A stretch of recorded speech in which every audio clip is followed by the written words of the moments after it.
শ্রীকিষাণ সারদা কলেজে ছাত্র নিগ্রহ, অধ্যক্ষের বিরুদ্ধে পড়ুয়াদের উত্তাল প্রতিবাদ। অধ্যক্ষের অপসারণ ও শাস্তির দাবিতে হাইলাকান্দির এসএস কলেজে তীব্র আন্দোলন পড়ুয়াদের। হাইলাকান্দি জেলার শ্রীকিষাণ সারদা কলেজে এক ছাত্রকে মারধরের অভিযোগকে কেন্দ্র করে তীব্র চাঞ্চল্য ছড়িয়েছে। কমার্সে প্রথম বর্ষের ছাত্র সিদ্ধার্থ দাসের অভিযোগ, কলেজ প্রাঙ্গণের একটি ফুলবাগানের দেওয়ালে বসার অপরাধে অধ্যক্ষ রতন কুমার তাকে বেধড়ক মারধর করেন।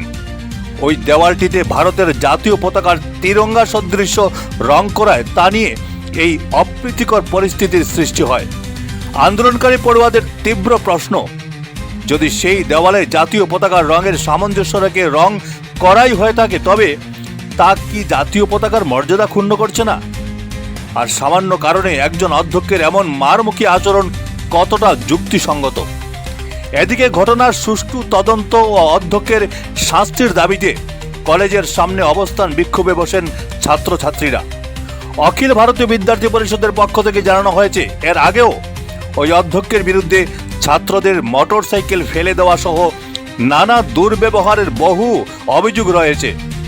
এমন অপমানজনক আচরণ কোনোভাবেই বরদাস্ত করা হবে না বলে সাফ জানিয়ে দিয়েছেন ক্ষুব্ধ পড়ুয়ারা। গোটা ঘটনার নিরপেক্ষ তদন্ত করে দ্রুত কঠোর পদক্ষেপ না নিলে আন্দোলন আরও তীব্র হবে বলে হুঁশিয়ারি দিয়েছেন তারা।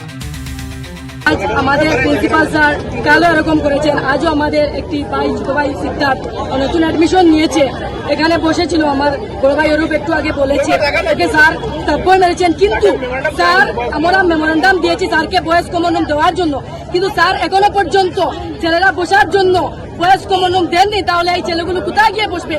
এবং মেয়েদেরকে পর্যাপ্ত পরিমাণে গার্লস কমন রুম নেই। আমি আজকে সকালে দেখেছি এখানে একটি মেয়ে উপর থেকে নেমে আসছে, স্যার উপর থেকে নেমে এসে একটি ডেস্কে বসেছে। স্যার ওকে বলেছেন যে এখানে কি বসার জায়গা? যদি এখানে বসার জায়গা না হয় তাহলে ওদের গার্লস কমন রুম কোথায়, ওদের বয়েজ কমন রুম কোথায়? ওরা কোথায় গিয়ে বসবে? ওরা ক্লাস শেষ হওয়ার পর কোথায় বসবে?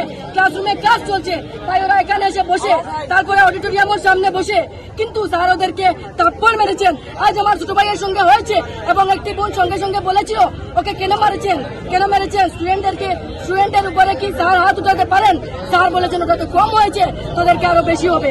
আমি এরকম কয়েকদিন আগে আমাকেও সাসপেন্ড করা হয়েছিল এই কলেজ থেকে। কেন সাসপেন্ড করা হয়েছিল? আমি এরকম ভাবে একটি আওয়াজ উঠিয়েছিলাম, একটি বাইকে স্যার আই কার্ড খুলে নিয়েছিলেন ড্রেসের জন্য।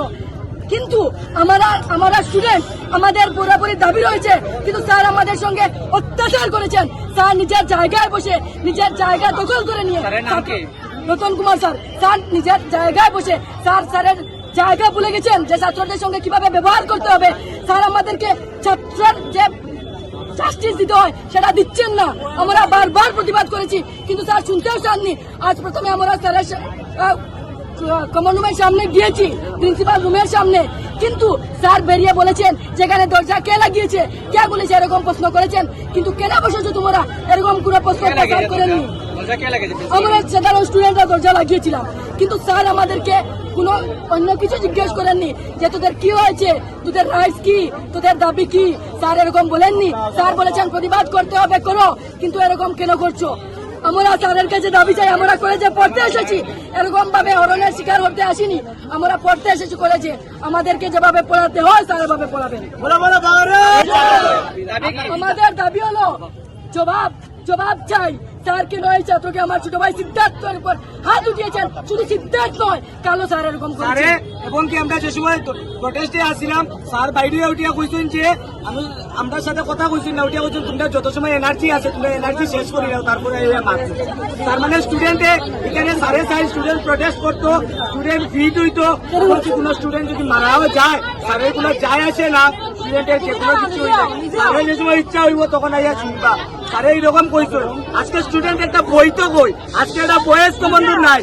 এই জিনিসটা লইয়া অখিল ভারতীয় বিদ্যার্থী পরিষদ এবং এসএস কলেজের ছাত্রছাত্রী, বিভিন্ন ছাত্র সংগঠন অনেক সময় প্রতিবাদ জানিয়েছে যে এসএস কলেজে একটি অডিটোরিয়াম, একটি বয়েজ কমন রুমের জন্য, কিন্তু আমরা ব্যর্থ। আজকে পর্যন্ত আমাদের কলেজে একটা বয়েজ কমন রুম নেই। গার্লস কমন রুম আছে, কিন্তু আমাদের কলেজে ছাত্রীদের সংখ্যা অনেক বেশি ছাত্রদের তুলনায়, কিন্তু ওইখানে জায়গা নেই যে সুন্দর একটি পরিবেশ থাকবে গার্লস কমন রুমের ভিতরে, সেই পরিবেশ আমাদের কলেজের গার্লস কমন রুমের মধ্যে নেই। যেগুলা জিনিসের দরকার প্রয়োজনীয় এগুলা জিনিস আমাদের মধ্যে নেই।